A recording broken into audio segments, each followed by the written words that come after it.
আসসালামু আলাইকুম বন্ধুরা, এবি কিচেনে সকলকে সাদর আমন্ত্রণ। চলুন আবার একটি অন্য রেসিপি নিয়ে হাজির হলাম। আজ আমি তৈরি করছি সবজি। তার জন্য নিয়েছি মূলো, গাজর, শিম, আলু, বেগুন, কুমড়ো আর মটরশুঁটি, আর নিয়েছি পালং শাক। এটাকে ছোট ছোট করে কেটে পরিষ্কার করে ধুয়ে নিয়েছি। এই সব কটা সবজি মিলিয়ে একসঙ্গে আমি একটা সবজির তরকারি করব। তাতে মাছের তেল দিয়ে করেছি। মাছের তেল না থাকলে এমনিও রান্না করলে এটা দারুণ টেস্ট হয়। সর্ষের তেলে রান্নাটা করছি। সর্ষের তেলটা ভালো মতো গরম হয়ে গেছে। একটা শুকনো লঙ্কা, তেজপাতা দিয়েছি আর হাফ চামচ পাঁচফোড়ন দেবো।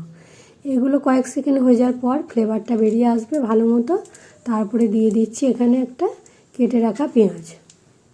একটাই ছোটো সাইজের পেঁয়াজ দিয়েছি, আর দিয়েছি 2-3টে কাঁচা লঙ্কা চিরা।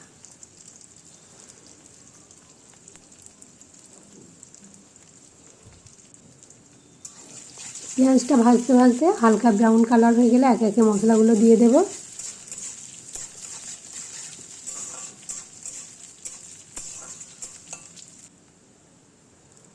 এবার এখানে আমি মাছের তেল দিয়ে রান্না করছি। এই মাছের তেল যদি না থাকে, মাছের মাথা থাকলে সেটাও দিয়ে হবে। মাছের মাথাটা ভেজে তরকারিটা হয়ে যাওয়ার কিছুক্ষণ আগে মাথাটা ভেঙে গুঁড়িয়ে দিয়ে দিলে হবে। আর যদি মাছের মাথার তেল কোনোটাই না থাকে, এভাবে এমনি সবজিটা রান্না করলে তাহলেও খেতে কিন্তু দারুণ টেস্ট হবে। তেলটা ভাজা হয়ে যাওয়ার পরে 1 চামচ আদা রসুন কাঁচা লঙ্কার পেস্ট ছিল, সেটা বেটে পেস্ট করা ছিল, সেটা দিয়ে দিলাম। এটা দেওয়ার পর কিছুক্ষণ নেড়ে নেবো। এবারে দিয়েছি হলুদ গুঁড়ো, জিরে গুঁড়ো আর লঙ্কা গুঁড়ো। এই মশলাগুলোকে দিয়ে কিছুক্ষণ ভাজা ভাজা হবে। তারপরে আমি এখানে কেটে রাখা সবজিগুলো দিয়ে দিই।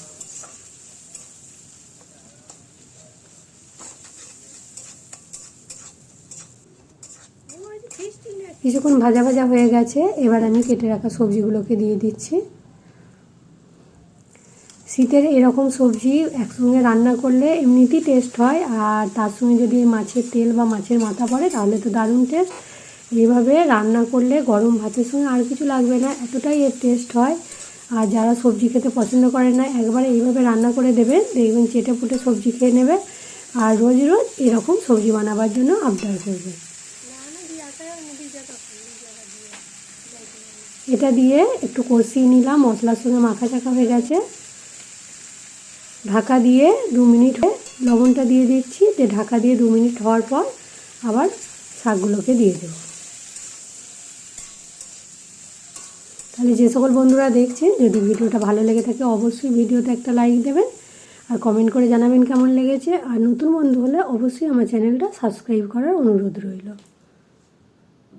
2 মিনিট ঢাকা দেওয়ার পরে এবারে কেটে রাখা যে পালং শাকগুলো আছে সেগুলোকে দিয়ে দিচ্ছি।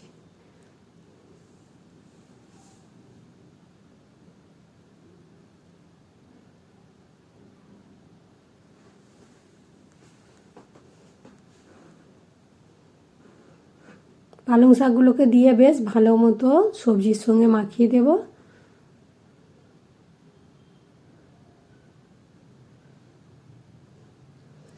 এই রান্নাটা কিন্তু আমি প্রথম থেকে শেষ পর্যন্ত একদম গ্যাসের ফ্লেমটা মিডিয়াম রেখে রান্না করব।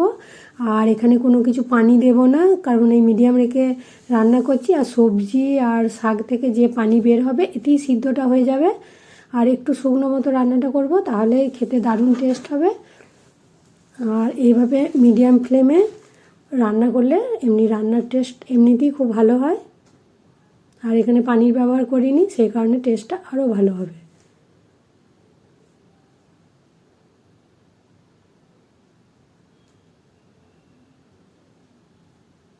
সবজি শাক একসঙ্গে বেশ ভালো মতো মিশে গেছে। এবারে আমি এটাকে ঢাকা দিয়ে লো ফ্লেমে হতে দেব। লো ফ্লেমে কিছুক্ষণ হওয়ার পরে আমি এটা খুলে মাঝে মাঝে 2-3 বার নেড়ে দিয়েছিলাম। দিয়ে মোটামুটি এটা আমার 20-25 মিনিটের মতো রান্না করতে সময় লেগেছে। তারপরে ঢাকা খুলে দেখুন একদম পুরো পারফেক্ট হয়ে গেছে। আর এখানে মানে রান্নাটা এত টেস্ট হয়েছে কি বলবো, আর কিছুই দিইনি এখানে। খুব সুন্দরভাবে সবজি গলে গেছে, আর দেখতেও যত সুন্দর হয়েছে খেতে কিন্তু আরও টেস্ট হয়েছিল। তাহলে ঝটপট একবার এই শীতের সবজি দিয়ে রান্নাটা করে নিন। এটা ভাতের সঙ্গে, রুটির সঙ্গে, সবের সঙ্গেই বেশ খেতে ভালো লাগবে। বন্ধ করার পর 10 মিনিট ঢাকা দেওয়ার পর এবারে এটা গরম গরম ভাতের সঙ্গে গরম গরম এই সবজি রান্নাটা পরিবেশন করব। আর এতটা টেস্ট হয়েছিল, গরম ভাতের সঙ্গে আর অন্য কিছু লাগবে না। তাহলে ঝটপট বানিয়ে নিন। আমার ভিডিওটা ভালো লাগলে অবশ্যই লাইক কমেন্ট শেয়ার করুন। আজকে এই পর্যন্তই, আবার অন্য রেসিপি নিয়ে হাজির হব। সবাই ভালো থাকবেন, সুস্থ থাকবেন, সাবধানে থাকবেন। খোদা হাফেজ।